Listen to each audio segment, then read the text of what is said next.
इस समय महाकुंभ को लेकर लगातार तमाम सेलिब्रिटीज से लेकर वहां पहुंचे कई साधु संत इस समय सुर्खियों में बने हुए हैं। इसी बीच गृह मंत्री अमित शाह ने संगम में आस्था की डुबकी लगाई है।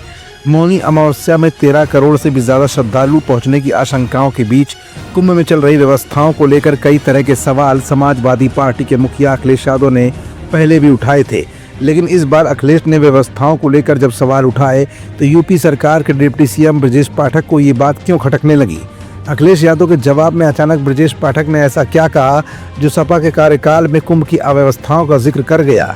मुलायम सिंह की प्रतिमा लगाए जाने के सवाल के साथ साथ बयानों के तौर पर तमाम बड़े बड़े जवाब भी सामने आए। ऐसे में अखिलेश ने एक बार फिर महाकुंभ को लेकर क्या कहा और अखिलेश के इस सवाल के जवाब पर क्या है डिप्टी सीएम ब्रजेश पाठक का तगड़ा जवाब। ये कुछ ऐसे सवाल है जिनका जवाब अपनी आज की इस रिपोर्ट में हम आपको दिखाएंगे भी और बताएंगे भी। दरअसल समाजवादी पार्टी मुखिया अखिलेश यादव ने कुंभ में स्नान किया था। अखिलेश यादव महाकुंभ की व्यवस्थाओं को लेकर लगातार गंभीर सवाल खड़े कर रहे हैं। इस पर उप मुख्यमंत्री ब्रजेश पाठक ने जोरदार पलटवार कर दिया है। उन्होंने कहा कि ये सनातन संस्कृति का सर्वोच्च स्वर्णिम युग है। आखिर अखिलेश यादव के पेट में दर्द क्यों हो रहा है। उप मुख्यमंत्री ब्रजेश पाठक ने आगे कहा कि अखिलेश यादव एक बात लगातार कर रहे हैं और कह भी रहे हैं कि महाकुंभ क्षेत्र में कैबिनेट का आयोजन करना राजनीतिक है। महाकुंभ क्षेत्र में जिन लोगों ने मुलायम सिंह यादव की प्रतिमा लगाई है वहां जाकर उनसे मिलना क्या राजनीतिक नहीं है?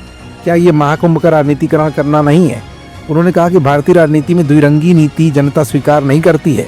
अखिलेश यादव को अपने गिरेबान में झांक कर देखना चाहिए। अखिलेश उस परंपरा पर उंगली उठा रहे हैं जो सनातन संस्कृति सदियों से चली आ रही है। हजारों वर्षों से महाकुंभ परंपरागत ढंग से आयोजित हो रहा है।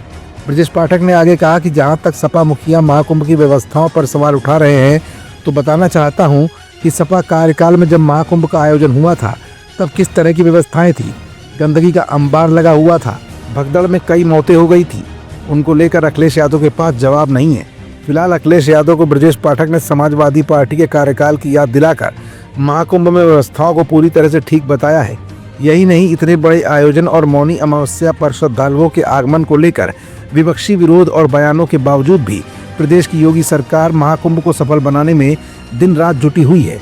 अब ऐसे में देखना यह है कि अखिलेश का अगला वार कुंभ की तैयारियों को लेकर अब क्या होता है। फिलहाल महाकुंभ से मिल्कीपुर विधानसभा उपचुनाव का बिगुल भी बज चुका है और 5 फरवरी को विधानसभा उपचुनाव के बीच लगातार बयानों का सिलसिला भी जारी है।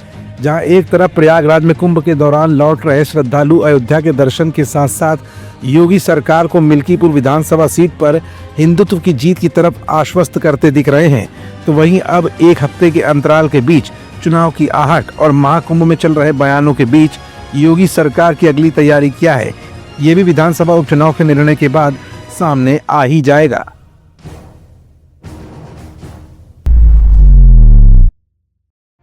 If you like this video, hit the like button and press the bell icon to never miss an update from M News.